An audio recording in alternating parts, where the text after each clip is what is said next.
Hello and welcome back to my returning subscribers. If you are new here, my name is Nicole and I garden in Nova Scotia, Canada, Zone 5. So this morning I am just sitting in my office making a list of the projects that I have to do this week.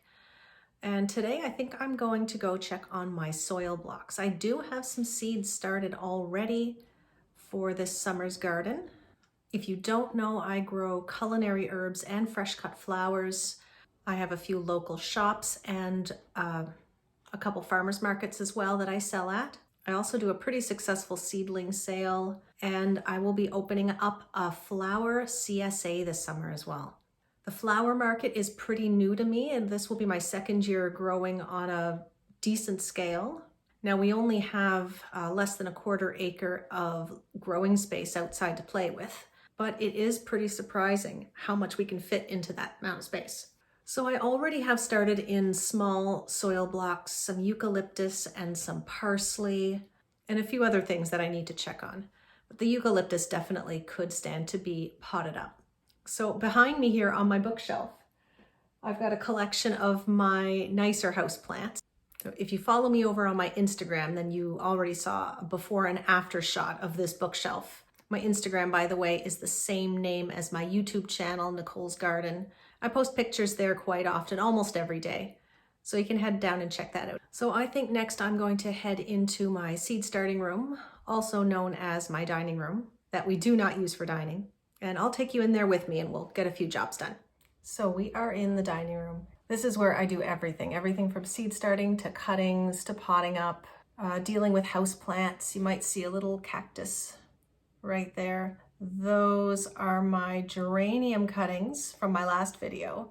And this thing, a random sweet potato that started sprouting in my cupboard, which has a significant amount of roots growing in that cup. I need to deal with that this week as well. But here are the eucalyptus. See if I can bring those up. There, that's the most successful block. There are 40 soil blocks and I think I have 15 good plants in there. And considering I only put one seed in each hole, that's pretty good, I think. It was a good germination rate, but I lost a few, I think, to letting them dry out, which is the danger with soil blocks. As much as I love them, if I ignore them for more than 24 hours, you run a real risk of having them dry out. But if you can keep an eye on them, and they're in my dining room, so I have no excuse. But considering how big these plants can get, I think 15, if I can keep them all alive, till spring will be just plenty.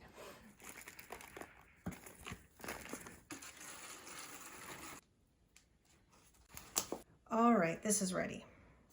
And I already filled it with water, that way I don't disturb the soil. And separating the seed blocks is super easy. There we go. All right, so there we are. That's a nice looking root too.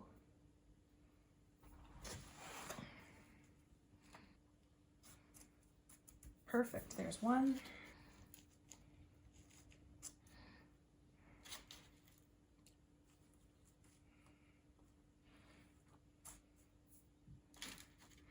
There, that's the last one. And that is why I like starting seeds in soil blocks. It saves an awful lot of space. I don't have to waste seeds and I just pot up the ones that germinate. That took maybe 2 minutes to pot all those up. So that's pretty fast. And I think I'll deal with that sweet potato next. So this thing has gotten way out of control. So I'm actually gonna trim it down to about here. That's better.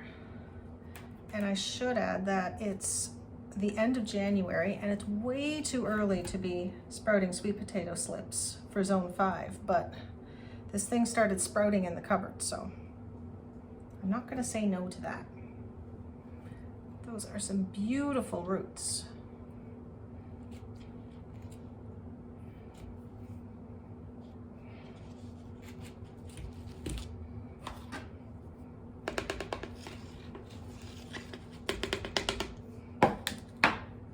This slip might be too big and get way too overgrown to actually use this summer, but I have a few smaller ones coming and hopefully I'm going to start to give it a little light fertilizer too, so hopefully it'll keep producing new slips that might transplant better out into the garden. I'm not going to put a lot of soil in there because I want to top it up with some gravel. There, this is just leftover aquarium gravel, but if it's safe for fish, then it's safe for plants.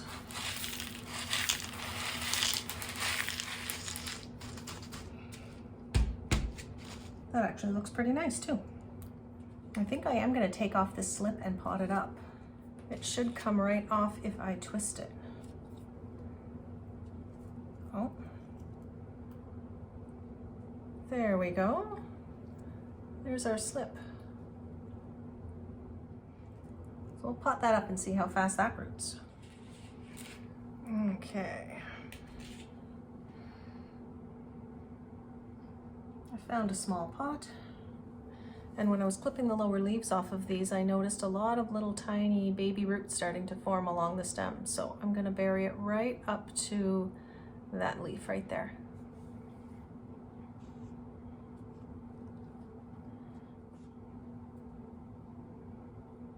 There, I'll let that soak in and then I'll give it a little bit more. Taking cuttings is always a guessing game because you have no idea what's happening below the soil.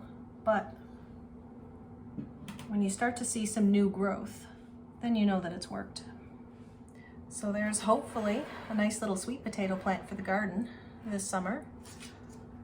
And then if we can get another few out of this thing, then that'll be a big success.